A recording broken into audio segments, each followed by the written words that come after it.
Graças, paz, povo de Deus. Que Deus continue abençoando a nossa vida, a nossa jornada. Que nós possamos prosseguir em oração, crendo que Deus é aquele que realiza os milagres. Nós estamos falando sobre os milagres de Jesus. O nosso Deus eterno é aquele que pode fazer milagre em nossa vida. Meus irmãos, hoje o nosso milagre é a multiplicação dos pães e peixes. A segunda multiplicação de pães e peixes. Eu quero ler o registro que está aqui em Mateus, capítulo 15, verso 32 em diante, até o verso 39. E chamando Jesus, os seus discípulos, disse: Tenham compaixão dessa grande multidão, porque já há 3 dias que permanece comigo e não tenho o que comer. E não quero despedi-la em jejum para que não desfaleçam no caminho. Mas os discípulos disseram: Onde haverá neste deserto tantos pães para fartar tão grande multidão? Perguntou-lhe Jesus: Quantos pães tendes? Responderam: 7, e alguns peixinhos. Então, tendo mandado o povo assentar-se no chão, tomou os 7 pães e os peixes, e dando graças, partiu e deu aos discípulos, e estes ao povo. Todos comeram e se fartaram, e do que sobejou recolheram 7 cestos cheios. Ora, os que comeram eram 4.000 homens, além de mulheres e crianças. E tendo despedido as multidões, entrou Jesus no barco e foi para o território de Magdã. Então, meus irmãos, a gente vê aqui mais um grande milagre do Senhor, ele multiplicando pães e peixes. Mas, queridos, nós estamos falando sobre os milagres de Jesus, e eu queria também que você pensasse comigo. Aquela multidão precisava de um milagre. Os próprios discípulos admitem que, humanamente falando, não tinha como providenciar pão. No versículo 33, quando eles dizem: Onde haverá neste deserto tantos pães para fartar tão grande multidão? Perceba, meus irmãos, que os discípulos, além da questão da incredulidade, é óbvio, né? Eles estão ali meio que incrédulos, afinal de contas já é o segundo momento que isso acontece, e no primeiro Jesus tinha multiplicado os pães. Mas agora os discípulos estão admitindo que, humanamente falando, não tem como, não há o que se fazer. Meus irmãos, é justamente esse tipo de impossibilidade humana que propicia o ambiente melhor para a realização de milagres. É quando nós admitimos publicamente que já não há mais o que fazer, que humanamente falando, tudo o que podíamos fazer já foi feito. A Bíblia vai dizer aqui, irmãos, que eles estavam sem o que responder, sem o que fazer. Porém, meus irmãos, há um outro componente para a realização de grandes milagres. O primeiro é esse, é admitir que, humanamente falando, não há mais o que se possa realizar. Mas o segundo componente é o nosso coração quebrantado. É um sentimento que faz com que a mão de Deus se mobilize em nosso favor. A Bíblia vai dizer, irmãos, que esse componente aqui está presente no Senhor Jesus, naquele que operou o milagre. A Bíblia diz no verso 32 que ele teve compaixão daquelas pessoas. Ele teve compaixão. Ele olhou para aquela situação, ele viu que aquelas pessoas não podiam voltar para casa sem um alimento. O texto diz que Jesus fala: Eu não quero despedi-la em jejum, ou seja, eu não quero despedir essa multidão em jejum, para que não desfaleça pelo caminho.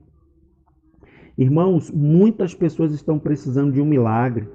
Muitas pessoas estão precisando de uma resposta de Deus. Muitas pessoas estão precisando, necessitando de uma intervenção de Deus. E muitas vezes essas intervenções não têm ocorrido. Porque nós ficamos muitas vezes como os discípulos, olhando para nossas mãos, olhando para a nossa capacidade, olhando para nossas possibilidades, olhando para a nossa conta bancária, olhando para os nossos recursos, e Deus está querendo fazer uma grande obra. Deus está querendo realizar um grande acontecimento. Aquela multiplicação, a Bíblia diz que vai trazer alimento para mais de 4.000 famílias. Porque cada um daqueles homens tinha provavelmente esposa e filhos.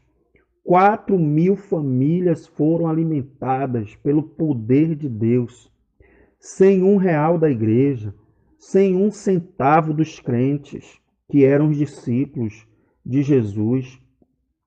Nós precisamos entender isso. Porém, um outro elemento é considerado na história, quando a Bíblia diz no verso 34, quantos pães tendes? Observe, irmãos, que é muito comum Deus começar um milagre a partir do pouco que temos. Perceba que naquela multidão tinha alguém ali que carregava, que tinha 7 pães, né, e alguns peixinhos. Então, perceba como Deus também quer ver esse elemento. A gente vê aqui que há, né, a admissão de que eu não posso fazer nada. A primeira coisa, para Deus realizar um grande milagre, eu preciso reconhecer que de mim não vai dar jeito. Eu não tenho o que fazer, não é por mim. Aí Deus entra em cena. Segundo, compaixão, quebrantamento, misericórdia. É olhar para a nossa situação, olhar para a situação de alguém e se compadecer. E isso faz a gente se quebrantar e orar e buscar a Deus. Terceiro, assim como aquela viúva que precisou colocar o que ela tinha à disposição do profeta, a farinha e um pouquinho de azeite que ela tinha, ela colocou à disposição de Deus e o profeta fez ali uma oração e Deus multiplicou. Muitas vezes a gente quer, irmãos, que Deus faça grandes coisas, mas até o pouco que a gente tem, a gente retém. A gente fecha as mãos, a gente acha que é o nosso pouco que vai salvar a nossa vida, vai salvar a nossa situação econômica, seja lá o que for. Então não é o seu pouco, não é a sua pouca força, não é o seu pouco dinheiro, não é a sua pouca fé. Nós precisamos colocar isso na mão do Senhor e isso também é feito com oração. E aí a Bíblia diz, irmãos, que Jesus manda aquelas pessoas sentarem. E ali começa um grande milagre. E a Bíblia diz que todo mundo se fartou, no verso 37. Todos comeram e se fartaram. E sobrou 7 cestos cheios. Meus irmãos, Jesus ele pode fazer coisas extraordinárias. A gente não está aqui diante de uma história, de uma narrativa somente. Nós estamos aqui diante da palavra do Eterno. E essa palavra está escrita aqui na Bíblia para mim e para você, meu irmão. Nós precisamos crer no que a Bíblia diz. Foi Jesus quem operou aquele milagre. Será que Jesus mudou? Será que Jesus ele não faz mais coisas grandes? Nós precisamos voltar, meus irmãos, a crer. Nós precisamos voltar a nos quebrantar diante de Deus. Nós precisamos voltar a admitir em oração que a gente não pode resolver. Pai querido, em nome de Jesus, toma agora, meu Deus, o teu povo que ouviu essa palavra. Pai, que o Senhor possa trazer essa fé inabalável, essa fé, meu Deus, que não olha para si mesmo, para suas próprias limitações, mas que olha para o grande eu sou, para o pão da vida, para aquele que tem poder no céu e na terra. Meu Deus, em nome de Jesus, que ao ouvirmos a tua palavra, que possamos crer, porque a tua palavra, meu Deus, alimenta a nossa fé, porque a fé vem pelo ouvir a tua palavra. Ó Pai, que cada um possa ver e tomar uma decisão de colocar o pouco que tem nas tuas mãos, porque tu és o Deus de toda a multiplicação. Abençoa teu povo, no nome de Jesus. Amém.